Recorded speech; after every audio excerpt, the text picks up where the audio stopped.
நம்ம வீட்ல பாத்தீங்கன்னா கரண்ட் பில்லு சில சமயம் கூடுதலா வரலாம். அதுக்கு காரணம் இந்த ஃப்ரிட்ஜா கூட இருக்கலாம். ஃப்ரிட்ஜ்ல ஏதாவது லீக்கேஜ் இருக்கான்னு சொல்லிட்டு இந்த நியூஸ் பேப்பர் வச்சு நம்ம கண்டுபிடிக்கலாம்.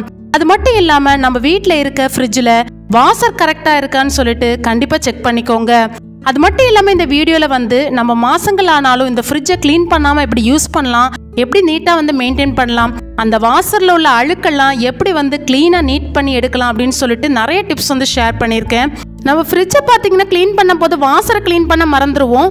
அதை ரிமூவ் பண்ணுறதுக்கு நான் ஒரு மேஜிக் சொல்யூஷன் ப்ரிப்பேர் பண்ணியிருக்கேன். அந்த சொல்யூஷனை வச்சு உங்கள் வாசரை கிளீன் பண்ணி பாருங்க, சூப்பராகவே அழுக்கு வந்து ரிமூவ் ஆயிரும். அது மட்டும் இல்லாமல் நீங்கள் ஜஸ்ட் தொட்டாலே போதும், அழுக்கு அப்படியே வந்துடும். ஸோ இந்த வீடியோவை ஃபுல்லாக ஸ்கிப் பண்ணாமல் பாருங்க. இந்த வீடியோவில் இந்த வாசரை கிளீன் பண்ணுறதுக்கு ஒரு நியூ டெக்னிக் வந்து சொல்லியிருக்கேன்.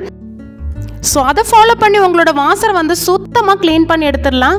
ஸோ இந்த வீடியோ பார்த்துட்டு இருக்கும் இந்த வீடியோ பிடிச்சிருந்தா கண்டிப்பாக இந்த வீடியோக்கு ஒரு லைக் பண்ணுங்கள். இப்போ தான் என்னோட சேனலுக்கு ஃபஸ்ட்டாக வரீங்க, நான் மறக்காம சப்ஸ்கிரைப் பண்ணிட்டு பாருங்கள். இப்போ ஒவ்வொரு டிப்பாக நம்ம உள்ளே போய் பார்த்துடலாம். இப்போ பார்த்தீங்கன்னா நம்ம வீட்டில் கரண்ட் பில்லு அதிகமாக வரதுக்கு இந்த ஃப்ரிட்ஜு கூட தான் மெயின் காரணமாக இருக்கலாம். அதுக்கு இந்த மாதிரி ஒரு நியூஸ் பேப்பரை நம்ம ஃப்ரிட்ஜ் டோரில் இந்த மாதிரி வச்சு லாக் பண்ணிடுங்க. லாக் பண்ணிவிட்டு இந்த பேப்பரை நீங்கள் இழுத்து பார்த்தீங்கன்னா டைட்டாக இருந்தது அப்படின்னா உங்களோட வாசர் வந்து கம்ப்ளைண்ட் இல்லை. ஸோ உங்களுக்கு வந்து ஃப்ரிட்ஜில் வந்து எந்த ஒரு லீக்கேஜும் இல்லை, உங்களுக்கு கரண்ட் பில்லு ஃப்ரிட்ஜுனால இல்லைன்னு சொல்லிட்டு கண்டுபிடிக்கலாம். சப்போஸ் இந்த பேப்பர் லூஸ் ஆகி வந்துருச்சு அப்படின்னா உங்களோட வாசரில் கம்ப்ளைண்ட் இருக்கும். நீங்கள் ஜஸ்ட் க்ளீன் பண்ணி பாருங்கள் நான் சொல்கிற மெத்தடில், அதுலேயே உங்களுக்கு வந்து சில சமயம் சரியாயிடலாம்.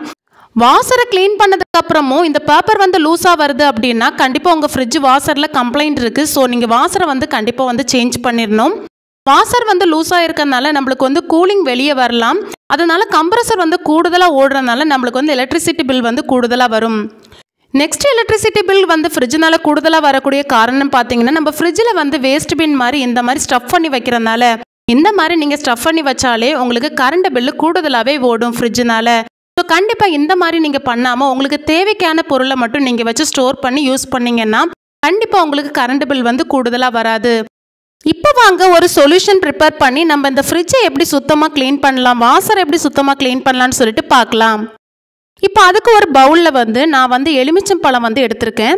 எலுமிச்சம்பழம் பார்த்தீங்கன்னா இந்த மாதிரி பேப்பரில் வந்து சுற்றி நீங்கள் ஸ்டோர் பண்ணும்போது எலுமிச்சம்பழம் வந்து வாடி போகாது. கண்டிப்பாக ட்ரை பண்ணி பாருங்கள்.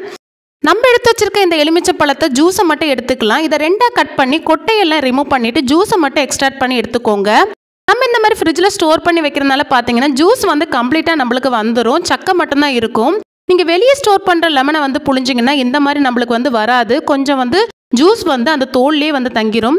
ஸோ ஃப்ரிட்ஜில் ஸ்டோர் பண்ணுறதுனால ஜூஸ் வந்து கம்ப்ளீட்டாக நம்மளுக்கு ஃபுல்லாக வந்து கிடைக்கும். ஸோ இந்த மாதிரி நம்ம புழிஞ்சு எடுத்துக்கலாம். இப்போ பார்த்தீங்கன்னா இந்த தோலை வந்து நம்ம ஃப்ரிட்ஜில் ஸ்டோர் பண்ணிக்கலாம். நிறைய டிப்ஸுக்கு வந்து யூஸ் பண்ணலாம். ஃப்யூச்சரில் நான் அந்த டிப்ஸ் வந்து நான் உங்களுக்கு சொல்கிறேன். எலுமிச்சம்பழத்துக்கு பதிலாக நீங்கள் வினிகர் கூட சேர்த்துக்கலாம், பிரச்சனை இல்லை. ஸோ இதில் நெக்ஸ்ட் நான் சேர்க்கக்கூடியது பார்த்தீங்கன்னா 1 கப் வந்து தண்ணி சேர்த்துக்கிறேன். நெக்ஸ்ட் இதில் சோடா பொடி சேர்த்துக்கலாம். பேக்கிங் சோடா இல்லைனா சோடா பொடி எதுவாக இருந்தாலும் 1 டேபிள் ஸ்பூன் சேர்த்துக்கோங்க. சோடா பொடி சேர்த்தோன்னா நல்லாவே பொங்கி ரியாக்ஷன் நடக்கும். இப்போவே நம்மளோட லிக்விட் பார்த்தீங்கன்னா ரொம்பவே எஃபெக்டிவான லிக்விட் தான். இது கூட இன்னும் கொஞ்சம் எஃபெக்டிவ் ஆக்கிறதுக்கு நம்ம இதில் சேர்க்கக்கூடியது பார்த்தீங்கன்னா கோல்கேட் பேஸ்ட் தான். அது 1 டேபிள் ஸ்பூன் வந்து சேர்த்துட்டு நல்லா வந்து மிக்ஸ் பண்ணி விட்டுக்கோங்க. அவ்வளோதான், நம்மளோட க்ளீனிங் சொல்யூஷன் வந்து ரெடி ஆயிடுச்சு. இது நல்லா வந்து இந்த பேஸ்டெல்லாம் கலர்றதுக்கு கையை வச்சு நல்லா வந்து மிக்ஸ் பண்ணி விட்டுக்கோங்க. அப்போ நல்லாவே மிக்ஸ் ஆகி வந்துடும். ஸோ இந்த லிக்விடை நம்ம வந்து ஒரு ஸ்ப்ரே பாட்டிலில் சேர்த்துக்கலாம். சேர்த்துட்டு நம்ம ஸ்ப்ரே பண்ணும்போது கொஞ்சம் ஈஸியாக இருக்கும். உங்கள் வீட்டில் ஸ்ப்ரே பாட்டில் இல்லை அப்படின்னா ஜஸ்ட் நீங்கள் தேய்ச்சி விட்டுட்டாலே போதும். இப்போ எல்லா ட்ரேயும் நம்ம ரிமூவ் பண்ணிக்கலாம். ரிமூவ் பண்ணிவிட்டு இதையும் நம்ம வாஷ் பண்ணி எடுத்துக்கலாம். நான் இந்த சொல்யூஷன் வச்சு தான் வாஷ் பண்ண போகிறேன். அதுவுமே சூப்பராக எனக்கு க்ளீனாகி வந்துருச்சு. இப்போ நம்ம க்ளீன் பண்ணுறதுக்கு முன்னாடி ஃபஸ்ட்டு செய்யக்கூடிய வேலை என்னென்னு பார்த்தீங்கன்னா ஃப்ரிட்ஜை வந்து ஆஃப் பண்ணிடணும். ஆஃப் பண்ணிவிட்டு இந்த லிக்விடை வந்து ஸ்ப்ரே பண்ணி விட்டுக்கலாம். ஸ்ப்ரே பண்ணிவிட்டு ஒரு 10 மினிட்ஸ் அப்படியே வந்து விட்டுருங்க. அதுக்கப்புறம் இந்த வாசரில் உள்ளதையும் ஸ்ப்ரே பண்ணி நல்லா வந்து ஊற வச்சிடலாம். இப்போ பாருங்கள் நிறையவே வந்து அழுக்கு இருக்குது. அது எல்லா இடத்துலையும் நம்ம ஸ்ப்ரே பண்ணி விட்டுட்டு ஒரு 10 நிமிஷம் தாண்டி இந்த மாதிரி ஸ்க்ரப்பரை வச்சு தேய்ச்சி விட்டுக்கோங்க. நீங்கள் ஸ்க்ரப்பர் எடுக்கும்போது புதிய ஸ்க்ரப்பரை எடுத்துக்கோங்க, அப்போ தான் நல்லது. நம்ம பாத்திரம் கழுவுற ஸ்க்ரப்பர் வந்து எடுக்காதீங்க, இதுக்குன்னு செப்பரேட்டாக வச்சு க்ளீன் பண்ணுங்கள்.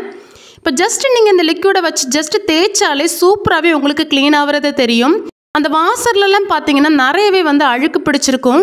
நீங்கள் ஜஸ்ட் தேய்ச்சாலே சூப்பராகவே க்ளீனாகி வந்துடும்.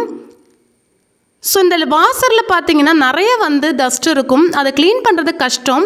அதுக்கு இந்த மாதிரி ஒரு சாக்ஸ் எடுத்துட்டு இந்த சீப்பை வந்து உள்ளே போட்டுட்டு அதனுடைய பின்பக்கத்தை வச்சு நீங்கள் தேய்ச்சி பாருங்கள், சூப்பராகவே நம்மளுக்கு க்ளீன் ஆகும். நம்ம ஆல்ரெடி இதில் வந்து லிக்விட் வந்து ஸ்ப்ரே பண்ணி ஊற வச்சுருக்கோம். இருந்தாலும் அந்த சாக்ஸில் கொஞ்சம் டிப் பண்ணிவிட்டு நீங்கள் தேய்ச்சி விட்டு பாருங்கள், அதில் உள்ள அழுக்கெல்லாம் கம்ப்ளீட்டாக நம்மளுக்கு ரிமூவ் ஆகி வந்துடும். ஈஸியாக நம்மளுக்கு க்ளீன் பண்ணி எடுக்கலாம். இந்த இடத்துலலாம் பார்த்தீங்கன்னா நம்மளுக்கு வந்து க்ளீன் பண்ணுறது ரொம்பவே கஷ்டம். ஸோ இந்த சிபிஎஸ் சாக்ஸையும் வச்சு க்ளீன் பண்ணிங்கன்னா சூப்பராக நம்மளுக்கு வாசர் வந்து க்ளீன் ஆயிரும். எத்தனை வருஷமாக நீங்கள் க்ளீன் பண்ணாமல் இருந்தாலும் இந்த டெக்னிக்கை நீங்கள் யூஸ் பண்ணி க்ளீன் பண்ணும்போது சூப்பராகவே உங்களுக்கு வாசர் வந்து புதுசு போல் க்ளீன் ஆகி வந்துடும். ஸோ இதுலேயும் உங்களுக்கு வாசர் க்ளீன் ஆகி உங்களுக்கு வந்து வாசர் வந்து சரியாகலை அப்படின்னா கண்டிப்பாக நீங்கள் வாசரை வந்து மாற்ற வேண்டிய கண்டிஷன் ஆகும். ஸோ இதுலேயும் உங்களுக்கு வந்து கண்டிப்பாக வந்து க்ளீன் ஆகி அந்த வாசர் கம்ப்ளைண்ட் வந்து சரியாகிறதுக்கு வாய்ப்பு நிறையா இருக்குது. ஸோ கண்டிப்பாக ட்ரை பண்ணி பாருங்கள். இப்போ பாருங்கள் நிறையவே வந்து அழுக்கு வருது, எவ்வளோ அழுக்கு இருக்குது. இதை இப்போ சீப்பு வச்சு க்ளீன் பண்ணதுக்கப்புறம் சூப்பராக கம்ப்ளீட்டாக ரிமூவ் ஆயிடுச்சு. ஸோ இப்போ பாருங்கள் எப்படி இருந்த வாசர் எப்படி ஆயிடுச்சுன்னு. எவ்வளோ அழுக்கு இருந்து நீங்கள் ஃபஸ்ட்டே பார்த்துருப்பீங்க, எவ்வளோ டிஃப்ரென்ஸ் இருக்குன்னு பாருங்கள். ஸோ இந்த டெக்னிக்கை நீங்கள் ஃபாலோ பண்ணி உங்கள் வாசரை க்ளீன் பண்ணி பாருங்கள். கம்ப்ளீட்டாக உங்களுக்கு டோர் க்ளோஸ் ஆகாமல் இருந்ததுன்னா கண்டிப்பாக இந்த மெத்தடில் நீங்கள் க்ளீன் பண்ணும்போது உங்கள் வாசர் கம்ப்ளைண்ட் சரியாகி கண்டிப்பாக க்ளீன் ஆகி கிடைக்கும். நம்ம ஃப்ரிட்ஜில் உள்ள ஃப்ரீசரும் இதே மெத்தடில் நீங்கள் க்ளீன் பண்ணுங்கள். ஃப்ரீசரில் உள்ள வாசர் பார்த்தீங்கன்னா எனக்கு நிறையவே வந்து அழுக்கு பிடிச்சிருந்தது. ஸோ உங்களுக்கு வந்து நிறைய அழுக்கு இருக்குது அப்படின்னா ரெண்டாவது மெத்தட் இதை ஃபாலோ பண்ணிக்கோங்க. இந்த மாதிரி கொஞ்சம் பேஸ்ட் எடுத்துகிட்டு ஜஸ்ட் அதில் வந்து தேய்ச்சி விட்டுட்டு கொஞ்சம் நேரம் ஊற விடுங்க. அதுக்கப்புறம் நீங்கள் அந்த சீப்பை வச்சு அந்த சாக்ஸையும் வச்சு தேய்ச்சி விட்டு பாருங்கள். கண்டிப்பாக வந்து நிறைய அழுக்கு இருந்தாலும் நிறைய ஒட்டி பிடிச்ச அழுக்கு இருந்தாலும் கம்ப்ளீட்டாக நம்மளுக்கு ரிமூவ் ஆயிரும். உங்கள் வாசரில் இதே மாதிரி அதிகமான அழுக்கு இருக்குன்னா இந்த மாதிரி நீங்கள் ஊற வச்சுட்டு அதுக்கப்புறம் நான் ஃபஸ்ட்டு சொன்ன மெத்தடை நீங்கள் ஃபாலோ பண்ணி க்ளீன் பண்ணிங்கன்னா சூப்பராகவே அந்த வாசர் வந்து க்ளீன் ஆகி கிடச்சிரும்.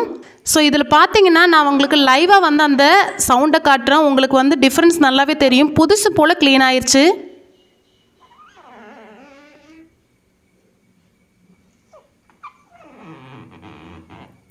பார்த்தீங்களா எவ்வளோ தூரத்துக்கு நம்மளுக்கு சுத்தமாக க்ளீன் ஆயிடுச்சுன்னு. நம்ம ரெடி பண்ண அதே லிக்விடை வச்சு உள்ள ட்ரேயெல்லாம் நம்ம க்ளீன் பண்ணி எடுத்துடலாம். நான் ஃபுல்லாக காட்டல, லென்த்தாக போயிடும். ஸோ அதனால் நான் ஷார்ட்டாக காட்டுறேன். அந்த லிக்விடை வச்சு நீங்கள் க்ளீன் பண்ணிங்கனாலே சூப்பராக வந்து அழுக்கெல்லாம் ரிமூவ் ஆகி கிடச்சிரும்.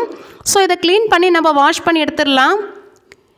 நெக்ஸ்ட்டு பார்த்தீங்கன்னா நம்ம ஃப்ரிட்ஜை வந்து மாதங்கள் ஆனாலும் நம்ம ஃப்ரிட்ஜு வந்து ரொம்பவே சுத்தமாகவும் க்ளீனாகவும் இருக்கிறதுக்கும் ஒரு ஈஸி டிப் வந்து சொல்லியிருக்கேன். அதை நீங்கள் ஃபாலோ பண்ணிங்க அப்படின்னா எத்தனை மாதம் ஆனாலும் உங்கள் ஃப்ரிட்ஜு வந்து அழுக்காகவே செய்யாது, சூப்பராகவே மெயின்டைன் பண்ணலாம். இப்போ பாருங்கள் எல்லா ட்ரையும் நான் மாட்டியாச்சு.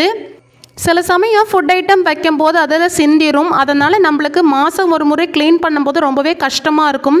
அது மட்டும் இல்லாமல் ஃப்ரிட்ஜில் வந்து ஃப்ரீசரில் நம்ம நான்வெஜ்லாம் வைக்கும்போது பிளட் எல்லாம் கொட்டிடும். ஸோ அதுக்கு வந்து எப்படி ஈஸியாக வந்து நம்ம மெயின்டைன் பண்ணலான்னு சொல்லிட்டு நம்ம பார்க்கலாம். அதுக்கு வந்து இந்த மாதிரி அலுமினியம் ஃபாயில் பேப்பர் நீங்கள் கட் பண்ணி இந்த மாதிரி உங்கள் ட்ரேயில் நீங்கள் ஃபிட் பண்ணிட்டீங்க அப்படின்னா இதில் ஃபுட் ஐட்டம் வச்சாலும் அதில் கொட்டினாலும் சிந்தினாலும் அந்த அலுமினியம் ஃபாயில் பேப்பரை மட்டும் நம்ம ரிமூவ் பண்ணி சேஞ்ச் பண்ணிட்டோம் அப்படின்னா நம்மளுக்கு அந்த ட்ரேயை க்ளீன் பண்ணுற கஷ்டமே இருக்காது. இல்லைனா எல்லா ட்ரேயும் கலத்தி நம்ம ஒவ்வொரு முறையும் க்ளீன் பண்ண வேண்டியது இருக்கும். ஸோ இந்த மாதிரி நீங்கள் ட்ரை பண்ணி பாருங்கள். ஸோ நம்ம இந்த மாதிரி போட்டு நம்ம மெயின்டைன் பண்ணும்போது நம்ம ஃப்ரிட்ஜ் எப்போவுமே சுத்தமாக இருக்கும். அதே மாதிரி நீங்கள் ஃப்ரீசரில் இந்த மாதிரி போட்டு வைக்கும்போது நான்வெஜ்ஜோட பிளட் ஏதாவது கொட்டினாலும் நம்மளுக்கு க்ளீன் பண்ணுறதுக்கு ஈஸியாக இருக்கும். சிலவங்க ஃப்ரிட்ஜில் பார்த்தீங்கன்னா ஐஸ் கியூப் வந்து பிடிக்கும். ஸோ அந்த மாதிரி ஐஸ் கியூப் பிடிக்காமல் இருக்கிறதுக்கு இந்த மாதிரி தூளுப்பு வந்து அதுக்கு மேலே போட்டுட்டிங்க அப்படின்னா ஃப்ரீசரில் வந்து ஐஸ் எதுவுமே பிடிக்காது. ஸோ நெக்ஸ்ட்டு பார்த்தீங்கன்னா இந்த மாதிரி ஏலக்காய் வந்து ட்ரேயில் போட்டு நீங்கள் ஃப்ரிட்ஜில் ஸ்டோர் பண்ணிங்கன்னா உங்களை ஃப்ரிட்ஜில் வந்து எதாவது பேர்ட் ஸ்மெல் இருந்தால் கூட நம்மளுக்கு ரிமூவ் ஆகும். எப்பயும் ஓப்பன் பண்ணும்போது நல்ல ஒரு வாசனையாகவே இருக்கும்.